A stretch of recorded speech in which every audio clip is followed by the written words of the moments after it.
시청자 여러분 안녕하십니까?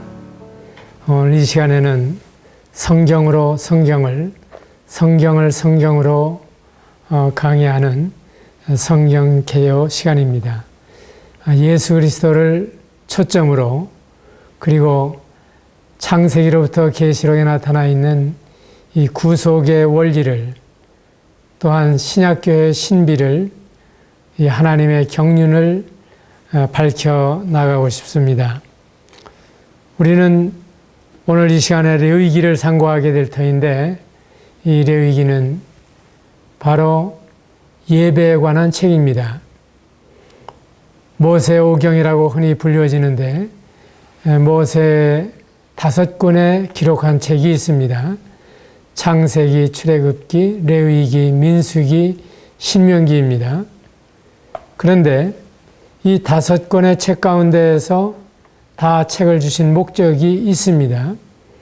창세기는 하나님께서 어떻게 만물을 시작하셨는가를 보여주십니다. 그런가 하면 출애굽기에는 이스라엘 백성이 구속을 받은 사실, 이집트에서부터 해방된 사실을 통해서 어떻게 하나님의 백성들을 죄에서 불러내시고 세상에서 불러내시고 사탄의 권세에서부터 보호하시는가를 보여줍니다. 이 시간에 상고하게 될 레위기에서 우리는 불러낸 그 백성들에 대한 임무를 볼 수가 있습니다. 바로 하나님께서는 그 백성에게서 예배를 받으시고 경배를 받으시고 찬양을 받으시고 영광을 받으시기 위해서 레위기를 주셨습니다.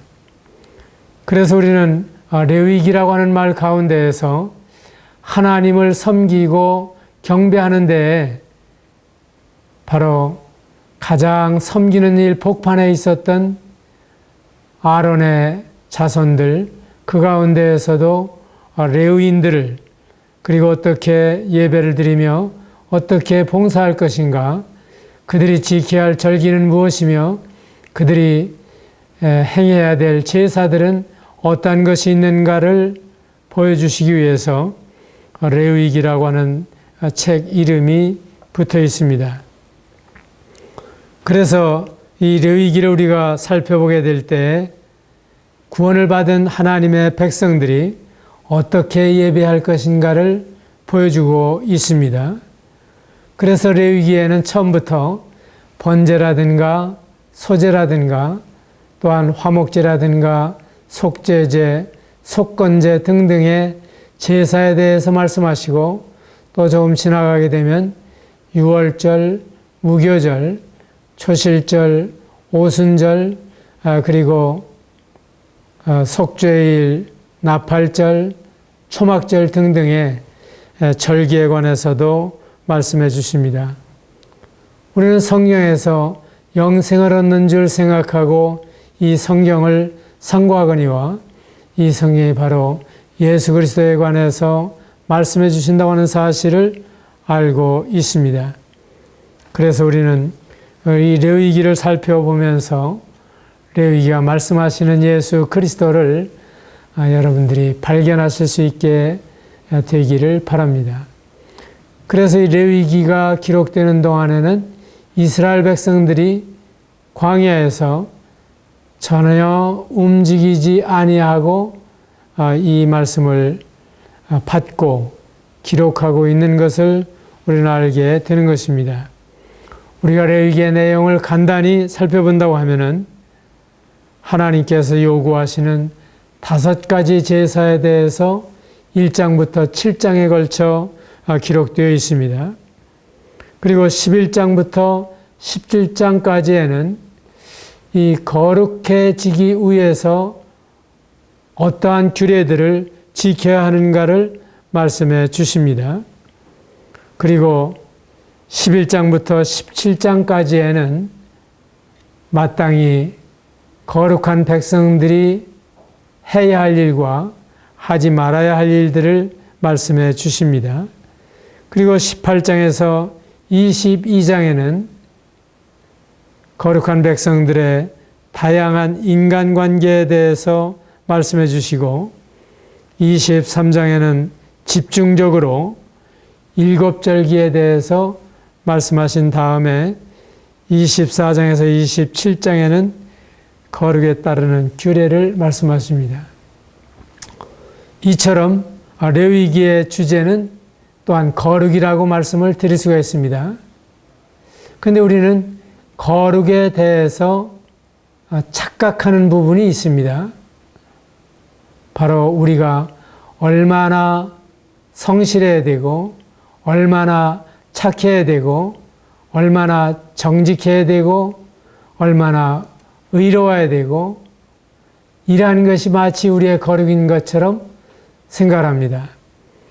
그래서 인간의 최선을 가리켜서 거룩이라고 사람들은 오해하는 것입니다. 그러한 사람들을 가리켜서 성인이라고도 부르는 것입니다. 그러나 하나님이 말씀하시는 거룩은 하나님을 위해서 따로 구별해 놓으신 사람들을 가리키는 것입니다. 그래서 어떤 의미에는 털끝만큼도 깨끗하지 않고 털끝만큼도 선하지 않고 털끝만큼도 정직하지 않을지라도 하나님께서는 그를 거룩하다고 부르십니다. 예를 들어서 고린도 교회 편지를 쓰실 때 하나님께서는 성도라 부르심을 입은 자들이라고 말씀해 주시고 있습니다. 그러면 고린도 전후서를 통해서 그의 백성들이 정말로 우리가 생각하는 것처럼 깨끗했습니까? 개인적으로나 사회적으로나 교회적으로나 그들은 허물과 실수가 많이 있었습니다. 그럼에도 불구하고 우리는 고린도 성도들에 대해서 성도라, 거룩한 무리들이라 부르고 있는 것을 볼 수가 있습니다. 왜 그렇습니까? 예수 그리스도의 피로 말미암아 구속함을 받았습니다. 그것뿐만 아니라 저를 믿는 자마다 멸망치 않고 영생을 얻는다고 하는 사실을 깨닫고 마침내 예수 그리스도를 주와 그리스도로 영접했습니다. 그래서 하나님께서는 그들을 세인츠, 성도라 불려지는 것입니다. 다시 말해서 그들의 행실은 아주 세상 사람들 가운데에서도 이방인 중에라도 없는 그러한 모습이었지만은 그럼에도 불구하고 하나님께서는 성도라 부르십니다. 그래서 성도가 되는 것은 예수 그리스도를 믿음으로 말미암아 성도가 되는 것입니다. 그 다음에 하나님께서는 하나님을 위해서 이 사람들을 따로 구별해 놓으시고 하나님의 방법으로 훈련해 나가십니다. 그래서 성도다운 성도가 될 수 있도록 그리고 성도답게 거룩해질 수 있도록 하나님께서는 훈련해 나가시는 것입니다.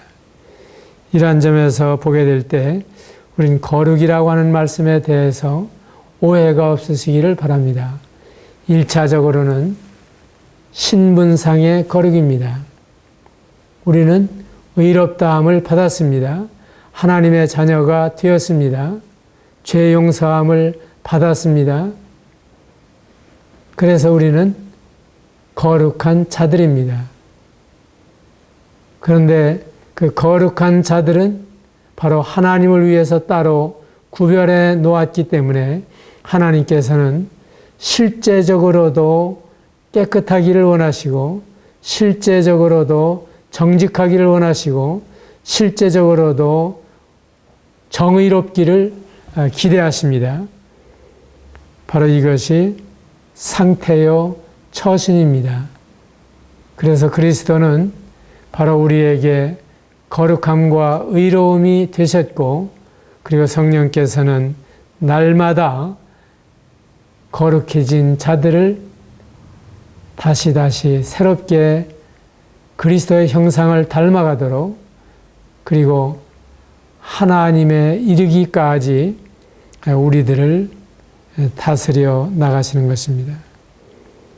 그래서 레위기 11장 44절 45절에 있는 말씀을 보게 되면 나는 여호와 너희 하나님이라 내가 거룩하니 너희도 몸을 구별하여 거룩하게 하고 땅에 기는 바 기어다니는 것으로 인하여 스스로 더럽히지 말라. 나는 너희의 하나님이 되려고 너희를 애굽 땅에서 인도하여 낸 여호와라. 내가 거룩하니 너희도 거룩할지어다. 이것이 하나님의 목표입니다. 하나님은 우리를 신분상 거룩하게 하시고 마침내 우리의 상태에 있어서 우리의 처신에 있어서 거룩하게 하시기를 원하시고 훈련해 나가시는 것입니다.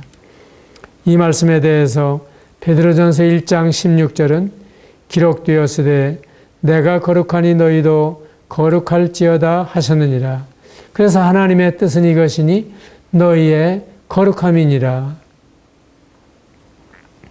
이처럼 레위기는 보혈을 통해서 거룩해지지 않으면 하나님을 예배할 수도 없고 또한 보혈을 통해 구속받은 사람은 영육간에 거룩해야 한다고 하는 사실을 말씀해 주시고 있는 것입니다. 우리는 소위 4대 성인이라는 말을 쓰고 있습니다.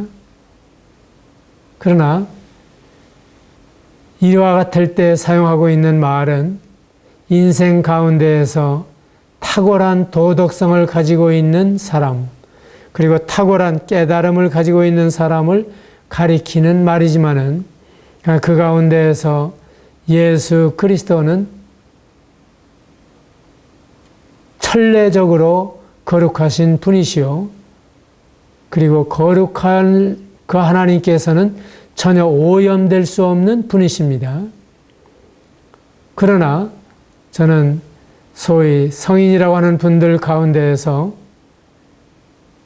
인생으로 볼 때 최선이지만 여전히 하나님 앞에서 하나님의 표준에는 도달하지 못한 죄인이라고 하는 사실을 알게 되는 것입니다. 이러한 점에서 레위기에 나타나 있는 그리스도는 바로 모두가 되시는 분이십니다. 그 예수님은 레위기에서 제물이 되시고 또한 이 레위기에서 예수님은 대제사장이 되시고 그래서 여기에서 말씀하고 있는 인물이나 여기에서 말씀하고 있는 사물이나 할 것 없이 이 모두가 예수 그리스도를 가리키고 있고 예수 그리스도에 관한 책이며 예수 그리스도로 충만한 책이라고 하는 사실을 알게 되는 것입니다. 그렇다고 하면 우리가 이 1장부터 차례대로 한번 살펴보고 싶습니다. 우리는 1장에서 번제를 말씀해 주시고 있습니다. 주님께서는 1장 1절에 있는 말씀에서 여호와께서 회막에서 모세를 부르시고 그에게 일러 가라사대 이스라엘 자손에게 고하여 이르라. 너희 중에 누구든지 여호와께 예물을 드리려거든 생축 중에서 소나 양으로 예물을 드릴지니라. 그 예물이 소위 번제이면 흠없는 수컷으로 회막문에서 여호와 앞에 연락하시도록 드릴지니라 하는 말씀을 보게 됩니다. 그래서 우리는 3절에 말씀하고 있는 그 예물이 소위 번제이면 하는 말씀을 보아서 바로 1장의 핵심은 번제라고 하는 사실을 알 수가 있습니다. 이 번제라고 하는 제사는 전부 하나님께 태워서 드리는 제사입니다. 아무것도 남는 것이 없습니다. 그리고 이 번제를 드릴 동안에 결코 불이 꺼져서는 안 된다고 하는 사실을 말씀해 주시고 있습니다. 그러면 이 번제가 의미하고 있는 교훈은 무엇입니까? 바로 에베소서 5장 1, 2절에 말씀하고 있는 대로 그는 우리를 위하여 자신을 버리사 향기로운 제물과 생축으로 하나님께 드리셨느니라. 예수 그리스도께서 자신을 버리시고 그리고 향기로운 제물과 생축으로 하나님께 드려지신, 그래서 레위기 1장에서는 이 제사를 가리켜서 향기로운 냄새니라 하는 말씀으로 말씀해 주시고 있습니다. 이는 화제라 여호와께 향기로운 냄새니라. 하나님의 아들이시며 하나님이신 예수님께서 온전히 자신을 십자가에 내어주심으로 말미암아 우리의 번제물이 되어 주셨습니다. 이 번제는 전적으로 하나님을 만족시켜 드리기 위한 그리스도를 나타내 주고 있는 것입니다. 그래서 하나님께서 예수 그리스도를 받으시고 하나님이 만족하신 사실을 이 번제에서 보여주시고 있는 것입니다. 예수님은 죄가 없으신 분이십니다. 죄를 알지도 못하신 분이십니다. 죄와는 상관이 없는 분이셨습니다. 그럼에도 불구하고 죄 없으신 주님이 하나님 앞에 제물로 드려졌다고 하는 사실은 참으로 하나님이 받으실 만한 제물인 것입니다. 죄인은 자신의 문제조차도 처리할 수가 없는데 어떻게 남의 죄를 위해서 죽을 수가 있으며, 또한 죄인이 드리는 제사를 어떻게 하나님께서 기뻐하시고 받아주시겠습니까? 이러한 점에서 죄 없으신 예수님만이 하나님이 받으실 수 있는 제사를 드리실 수가 있었고, 이 제사를 가리켜서 번제라 부르는 것입니다. 2장에는 1절에 누구든지 소제 예물을 여호와께 드리려거든 하는 말씀을 볼 수가 있습니다. 소제를 말씀해 주십니다. 이것이 아주 고운 가루로 예물을 삼아 그 위에 기름을 붓고 또 그 위에 유향을 놓아서 드리라고 말씀해 주시고 있습니다. 그리고 죄악을 상징하는 누룩이나 향락을 상징하는 꿀을 넣지 않습니다. 우린 때때로 성경에서 누룩을 말씀하시고 꿀을 말씀하시는 것을 볼 수 있는데, 하나님이 말씀하시는 이와 같은 그 꿀이나 누룩 가운데에는 양면성이 있습니다. 그런가 하면 성경에서 말씀하고 있는 어떤 인물이나 사물도 양면성을 가지고 있습니다. 예를 들어서 누룩은 두 가지 면을 볼 수가 있는데, 하나는 죄악을 상징합니다. 적은 누룩이 온 덩어리에 퍼지는 것을 너희가 알지 못하느냐. 또 때로는 헤롯의 누룩을 주의하라. 바리새인의 누룩을 주의하라. 사두개인의 누룩을 주의하라 하는 이와 같은 말씀들을 볼 수가 있습니다. 교리적으로 잘못된 누룩이라든가 또한 정치적으로 영향을 미치는 누룩에 대해서 말씀해 주시고 있는데, 이것은 적은 누룩이 온 덩어리에 퍼져나가는 것처럼 잘못된 교리, 잘못된 교훈, 잘못된 사상이 얼마나 많은 사람들에게 해를 끼치는가를 말씀해 주시고 있습니다. 그런가 하면 우리가 일곱절기에서 살펴보게 될 오순절, 이 77절에 가서는 누룩을 넣은 떡을 말씀해 주시고 있습니다.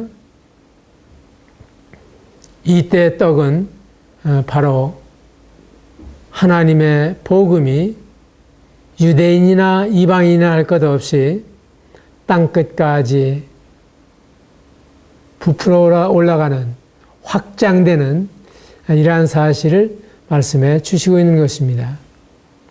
그리고 여기에서 말씀하시고 있는 꿀도 우리는 양면적으로 살피게 되는 것입니다. 이 꿀은 여기에서 향락을 보여주십니다. 마치 이 톨스토이의 일화 가운데에서, 그의 작품 가운데에서 인생이란 무엇이냐,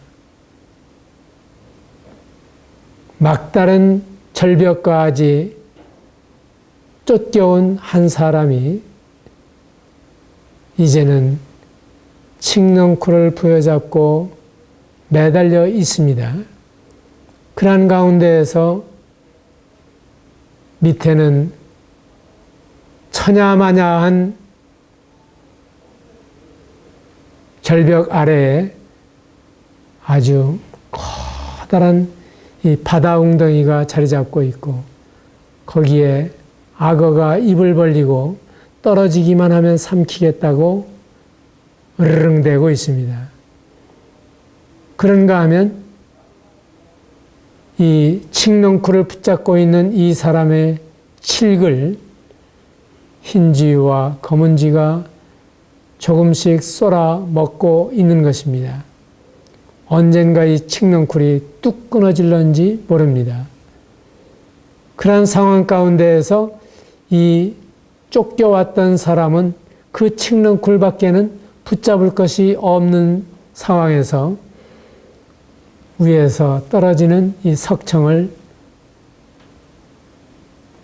한 방울씩 혀로 핥아서 먹고 있습니다. 이것이 인생이라고 하는 것입니다. 그리고 그가 묘사하고 있었던 이 내용 가운데에서도 바로 꿀은 언제 죽을는지 모르는 인생이 바로 눈앞에 있는 이 향락을 따라서, 그리고 잠시 동안 누리게 되는 이 즐거움을 통해서 속고 있다고 하는 사실, 그리고 언젠가는 죽어 바로 악어와 같은 이 사단의 밟힐 인생이 이 위험을 의식하지 못한 채 인생에서 즐거움을 추구하고 있는 모습을 보여주고 있는 것입니다. 그러면 꿀은 여기에서 끝납니까? 그렇지 않다고 하는 사실을 우리는 알게 되죠. 주님께서는 하나님의 말씀을 가리켜서 꿀 곧 송이꿀보다 더 달다고 하는 사실을 시편 119편에서 말씀해 주시고 있습니다. 이러한 점에서 보게 될 때 꿀도 양면을 보여주십니다. 그 다음에 누룩도 양면을 보여주십니다. 또 사자도 양면을 보여줍니다. 유다지파의 사자 다윗의 뿌리를 말씀하시는가 하면 한 면에서는 우는 사자같이 삼킬 자를 두루 찾는 마귀의 역사를 말씀해 주시기도 합니다. 그러면 이와 같은 말씀을 어떻게 분별할 수가 있습니까? 문맥에 따라서 분별하게 되는 것입니다. 사자라도 같은 의미가 아니고, 꿀이라도 같은 의미가 아니고, 또한 누룩이라 할지라도 같은 의미가 아닌 것은 바로 이것이 그 문맥에 따라서 알 수가 있는 것입니다. 우리가 2장에서 여기에 누룩을 넣지 말아라, 꿀을 넣지 말아라 하는 말씀은 바로 이 죄악을 말씀하시고 또한 향락을 말씀해 주시는 것입니다. 그러면 여기에 고운 가루는 무엇이겠습니까? 바로 부서지고 또 부서지고 부서지고 부서진, 그래서 아주 잘게 부서진 모습이 고운 가루인 것처럼 그 예수 그리스도께서 얼마나 곱고 온전하시며 얼마나 균형이 있으시고 올바르신가를 이 고운 가루를 통해서 보여주시고 있는 것입니다. 그리고 이 고운 가루에 기름을 부으라고 말씀하십니다.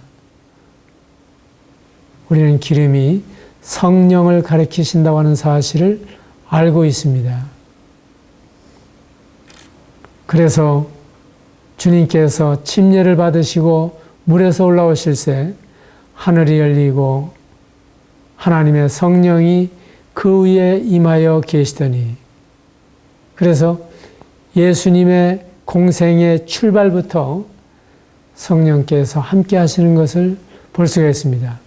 성령으로 기뻐하사 성령으로 말미암아 자신을 하나님께 드리시고 성령으로 명하시고 하늘나라의 일을 말씀하시며 몇 날이 못되어 성령을 받으리라고 말씀하신 그 예수님은 바로 성령으로 충만하셨던 분이십니다.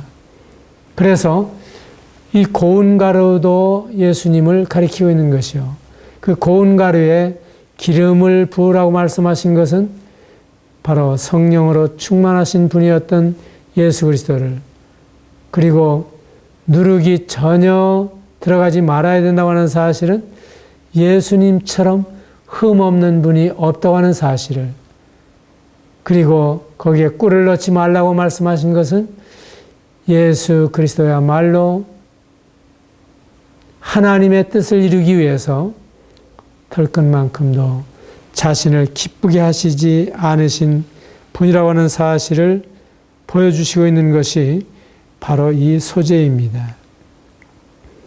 아울러 성도들도 바로 예수 그리스도를 닮아가는 사람들입니다.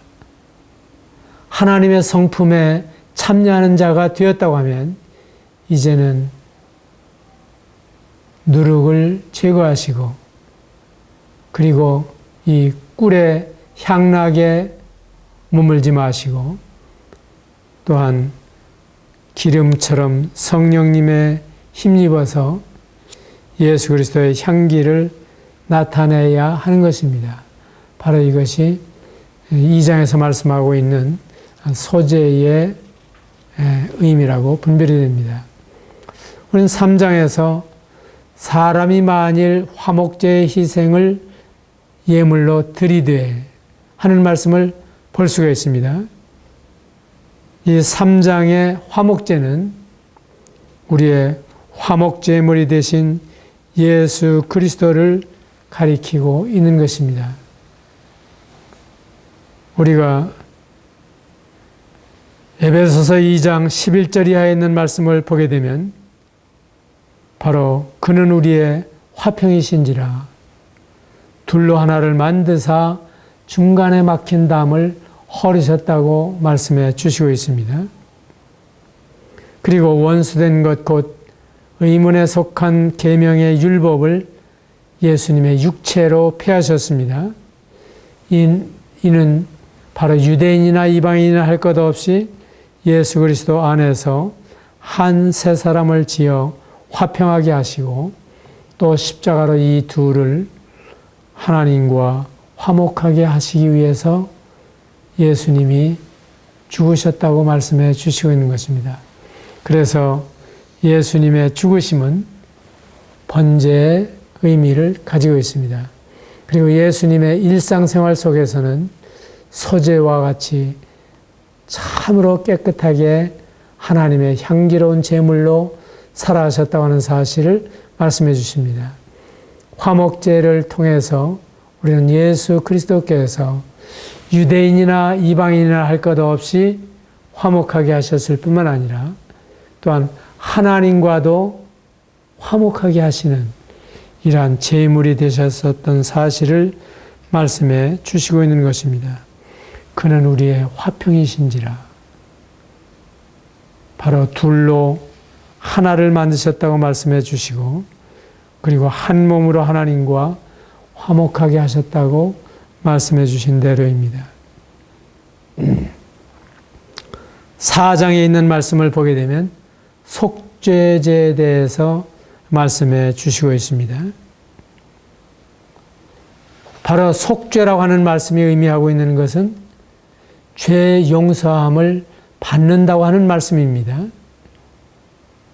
그렇다면 어떻게 죄 용서함을 받을 수가 있습니까? 4장 1절에 보게 되면 여호와께서 모세에게 일러 가라사대 이스라엘 자손에게 고하여 이르라.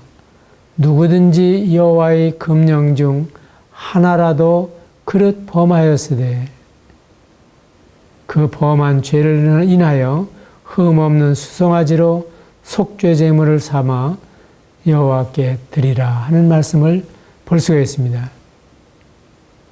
바로 이 속죄 죄는 인간이 아담으로부터 물려받은 유전죄와 그리고 우리가 살아가면서 지었던 이와 같은 모든 자범죄 할 것 없이 단순히 단수로 신이라고 불려지고 있는 죄의 실체를 예수 그리스도께서 해결해 주신 사실을 말씀해 주십니다. 그러면 이 죄의 문제를 어떻게 해결할 수가 있습니까? 기름 부음을 받은 제사장은 그 수송아지의 피를 가지고 회막에 들어가서 그 제사장의 손가락에 그 피를 찍어 여호와 앞 곧 지성소 언약궤 앞에서 7번 뿌리라고 말씀해 주시고 있습니다. 7이라고 하는 것은 완전수입니다. 이 예수 그리스도께서 바로 십자가에서 흘려주신 그 피는 완전하게 우리의 과거, 현재, 미래의 죄를 하나님 앞에서 용서하시고도 남음이 있는 피였습니다. 죄인의 피로서는 결코 이 죄의 문제를 해결할 수가 없습니다. 그런데 죄 없으신 예수님이 피 흘려주심으로 말미암아 완전한 속죄 죄물이 되어 주신 것입니다. 그래서 우리는 이 속죄죄를 생각할 때 예수님의 완성하신 십자가를 보게 되는 것입니다. 그 다음에 5장 14절로 6장 7절까지 있는 말씀을 보게 되면 속건제라고 하는 말씀을 보게 되는 것입니다. 그러면 이 속건제는 무엇입니까? 바로 14절에서 여호와께서 모세에게 일러 가라사대 누구든지 여호와의 성물에 대하여 그릇 범과하였거든 여호와께 속건제를 드리라 하는 말씀을 볼 수가 있습니다. 그러면 앞서서 말한 죄가 과거, 현재, 미래의 죄를 해결했다고 하면 이 속건죄는 여전히 우리가 목욕을 한 사람이지만은 매일매일 걷는 동안에 그리고 무엇인가를 만지면서 손에도 세균이 묻어 돌아다니고 또한 발에도 먼지가 묻게 되는 사실을 말씀해 주시고 있는 것입니다. 그러면 돌아와서 우리는 어떻게 합니까? 손을 씻고 발을 씻습니다. 우리가 요즘 손 씻는 일에 특별히 위생적이라고 하는 사실을 잘 배우고 있습니다.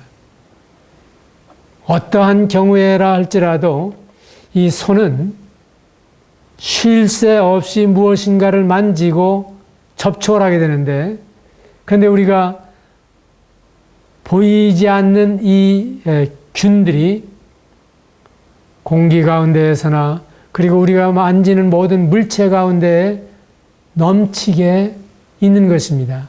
이 문제를 어떻게 해결합니까? 바로 하나님이 일광소독해 놓으신 흐르는 물, 그 흐르는 물이 계속해서 소리를 내면서 뒤집어지면서 햇빛에 소독을 하고 흘러가지 않습니까? 그 흐르는 물에 씻는 것처럼 좋은 방법이 없다고 하는 것입니다. 그 유대인들은 이와 같은 일을 부지런히 했습니다. 그러는 동안에 그들이 수많은 전염병에서 예방이 되었습니다. 왜 3,500년 전에 하나님이 그렇게 손을 씻으라고 말씀을 하셨는지 우리가 다 이해하지 못했지만은 이제 1800년대에 와서 현미경을 발명하게 되면서 비로소 정말 우리가 깨끗하다고 하는 물 속에 그리고 깨끗하다고 하는 모든 공기 속에 물체 속에 얼마나 많은 병균이 있다고 하는 사실을 발견하게 된 것입니다. 그 전에는 사람들이 착각을 했습니다. 왜 그렇게 맑은 물을 떠다 놓았는데 거기에 몇십 분이 지나거나 또한 며칠이 지나가게 되면은 벌레가 생기고 지저분해지느냐. 그것이 바로 물이 보기에 깨끗했지만은 균들이 있다고 하는 사실을 발견해내게 된 것입니다. 그렇다고 하면 이 5가지 제사를 통해서 우리가 발견하게 되는 것은 무엇입니까? 바로 예수 그리스도는 우리의 번제물이 되시고 소제물이 되시고 또한 예수 그리스도는 화목제물이 되시고 속죄제물이 되시고 속건제물이 되신다고 하는 사실을 알게 되는 것입니다. 그리고 이 속건제물은 대단히 실제적이어서 만일 내가 다른 사람들에게 피해를 입혔다고 하면은 내 잘못을 인해서 입힌 그 피해에 대해서 보상하도록 규정하고 있습니다. 얼마나 실제적입니까? 저는 며칠 전 제가 타고 가던 자동차에서 뒷차에게 가볍게 다치는 여하튼 사고를 당했습니다. 근데 교통법규에는 뒤에서 오던 차가 잘했건 잘못했건 떠나서 앞차를 받았을 때에는 뒷차의 책임이라고 하는 규정이 있기 때문에 그는 우리에게 반발을 갈아주는 참 하고 싶지 않은 일이지만 법이 정한 대로 해야 되는 그러한 어려움을 감수해야 했습니다. 바로 이 속건제에는 우리가 잘못했을 때에는 사과하고 용서를 빌고 손해가 있으면 이와 같은 일에 대해서 변상하고 그래서 그 잘못된 일에 대해서 상대방을 만족시켜주는 이러한 일도 해야 된다고 하는 사실을 구체적으로 말씀해 주시고 있는 예수 그리스도에 관해서 말씀하실 뿐만 아니라 우리의 삶에 대해서 실제적으로 교훈해 주시는 책입니다.